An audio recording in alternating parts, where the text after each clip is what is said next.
on his knees. He fell at the knees of Jesus. He fell before Jesus, begging Jesus, "Look, I am not worthy to be in your presence." The sense again of unworthiness. Before this someone greater than I am and doing marvels in my life. Look at that. I am before someone greater than I am, and this someone is doing things that I cannot do. Who am I to merit this? And who am I to be before this presence? So leave me. The same cry of every person called to mission. And in that sense of unworthiness, Jesus offers the call. Do not be afraid. From now on, you will be catching people.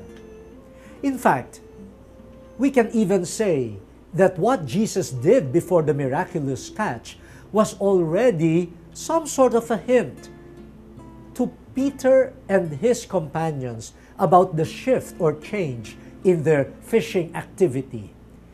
Look, Jesus used the boat of Peter not for fishing, but for preaching. So from now on, Peter and his companions will be catchers of people through their proclamation of the word, through their mission of accompanying Jesus in proclaiming that the time of the reign of God has come. Unworthiness before the one who calls, unworthiness before the lofty calling. Now, what will Peter and his company do? Will they be available like Isaiah? Will they trust in the graciousness of God like Paul in the second reading? Now, we do not hear anything from Peter and his friends. But look at what they did. With that, they brought their boats to land, left everything, and became his followers. The same shift happened. They did not focus anymore on their unworthiness and sinfulness. They now focused on the one calling them, and they became open. They did not suddenly become worthy. They remained unworthy. And we know Jesus will have a hard time forming them. They would remain unworthy till the end. But it is the graciousness of God. I think there is a point, there is a beautiful meaning to mission being entrusted to unworthy people. It makes us realize that mission is not a matter of proving myself.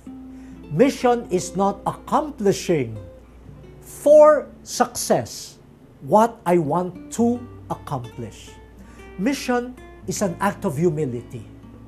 True missionaries know that what is demanded of them is far greater than what their human capacities can accomplish. True missioners live in the truth that they cannot possibly do what is expected of them. And so true mission arises from dependence on God and obedience to the one whose calling and whose promise I can rely on. And so, dear brothers and sisters, as we reflect together on the calling, the missionary calling of Isaiah, of Paul and Peter and company, may I invite you to listen to God inviting you to mission. And the calling to mission, the manifestation of God's presence, happens quietly in daily life. Let us not expect, a vision like that of Isaiah.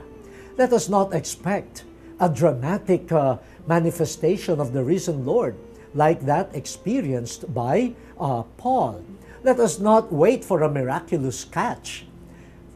for us to approximate the experience of Peter. In our day-to-day living, as we face the daily grind of life, God manifests Himself.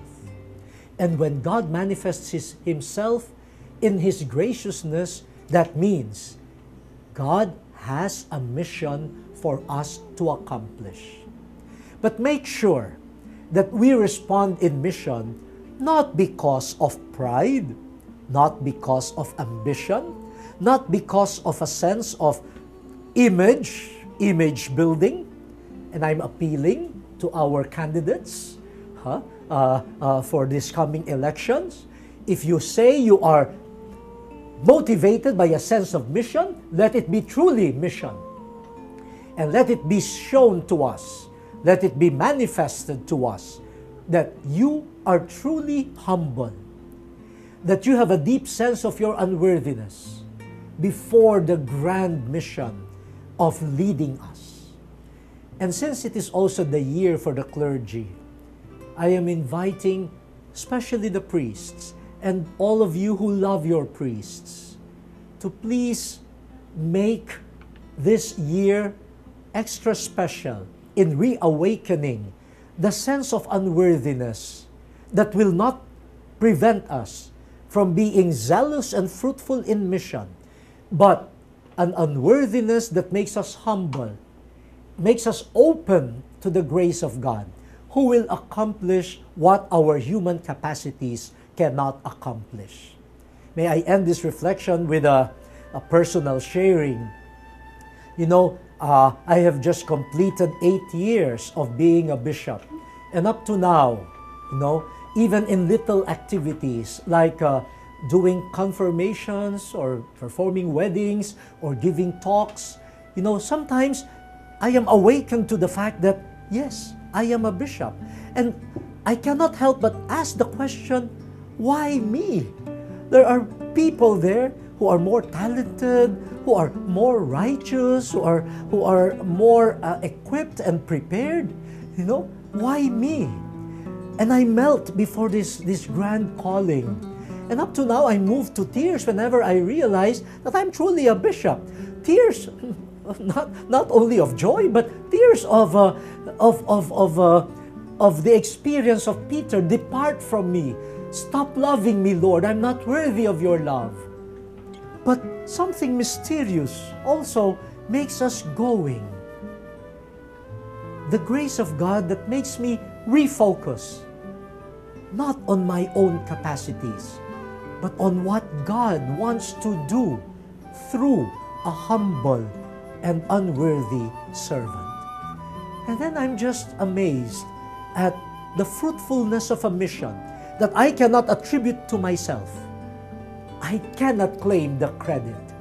It is only God, God's action, God's love. I'm not the only one called to mission. Parents, politicians, public servants, we're all missionaries. Let us be humble. But in our humility, let us be open to the grace of God, and we will work marvels through Him. The word has been exposed. Let us now fulfill it.